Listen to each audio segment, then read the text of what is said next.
আমি রাইয়ান তোমাদেরকে ডাকছি, চলে এসো, চলে এসো, চলে এসো, আমার গেট দিয়ে তোমরা জান্নাতে ঢুকে যাও। রোজাদারেরা জান্নাতে যাবে, রাইয়ান নামে দরজা দিয়ে যাবে। তারা যখন চলে যাবে গেটটা তালা লাগিয়ে দেবে, আর কেউ যেতে পাবে না, পাবে না, পাবে না। লেবার মানে যে কাজ করে, কোদল নিয়েছে, তা মাটিতে মারলো কোপ, ইট বানাবে। তা মাটি তখন কাঁদছে। এটা আবার বলিয়ে না যে মাটি কোনদিন কাঁদে, মাটি কোনোদিন কাঁদবে না, এটা বুঝার জন্য বলছি। মাটি তখন হাও মাও করে কাঁদতে কাঁদতে বলছে, ভাই আমি তো শান্তিতেই ছিলাম, তুমি আমাকে কাঁদছো কেন ভাই? তো লেবার বলছেন, এই মাটি, এই এই এই এই চুপ থাক, তোর দাম বাড়বে। একবার বলেন, তোর দাম বাড়বে।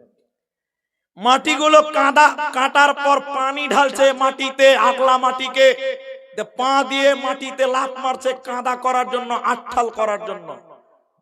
মাটি আবার কাঁদছে, বলছে ভাই আমি কি করেছি, তুমি আমাকে লাফ মারছো, পানিতে চুবচ্ছ কেন? লেবার বলছে, চুপ থাক, তোর দাম বাড়বে। বলুন, তোর দাম বাড়বে। এবার কাদা করে কাদাগুলোকে একটা ফার্মাতে ভরেছে, কাদা মাটিকে একদম কঠিন রোদে শুকোতে দিয়েছে। মাটি তখন কাঞ্চার বলছে, ভাই আমি কি অন্যায় করেছিলাম, তুমি আমাকে রোদে রাখছো কেন? তো লেবার বলছে, তুই চুপ থাক, তোর দাম বাড়বে।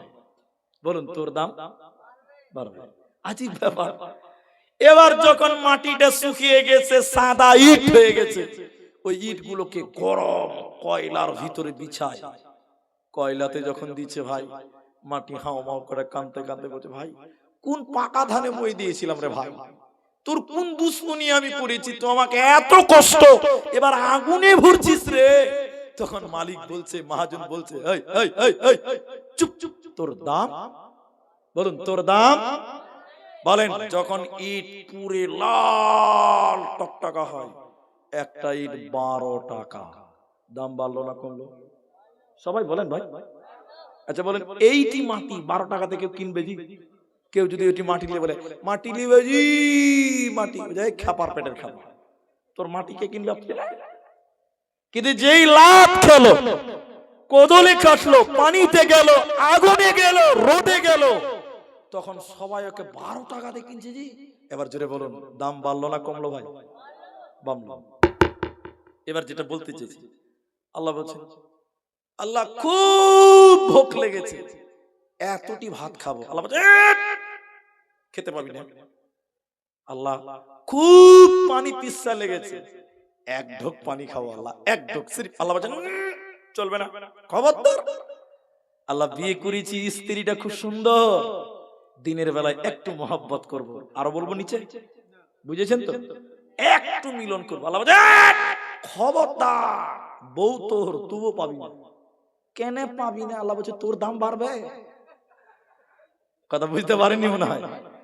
আল্লাহ একটু পানি খাবো, খবরদার গ্লাসে হাত দিবি না। কেন? আল্লাহ ওই তোর দাম বাড়বে।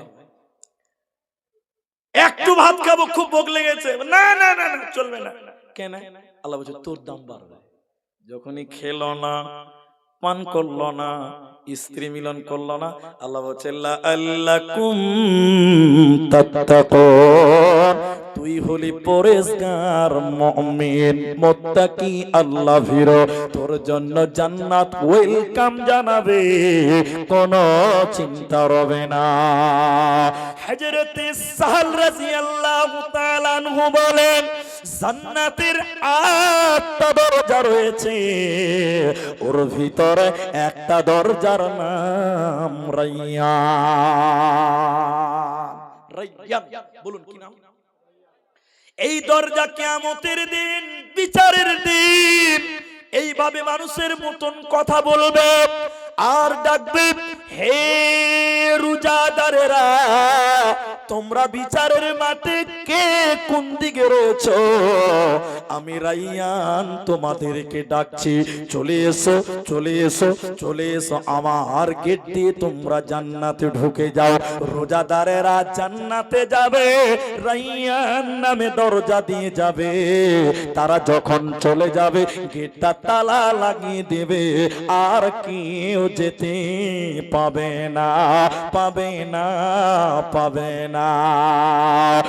জান্নাতেরি 8 দরজা,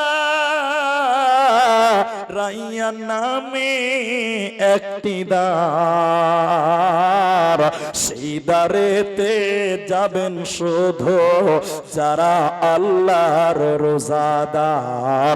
ইসলামেরই সৌদা নিয়ে আসছে ধরা রমজান,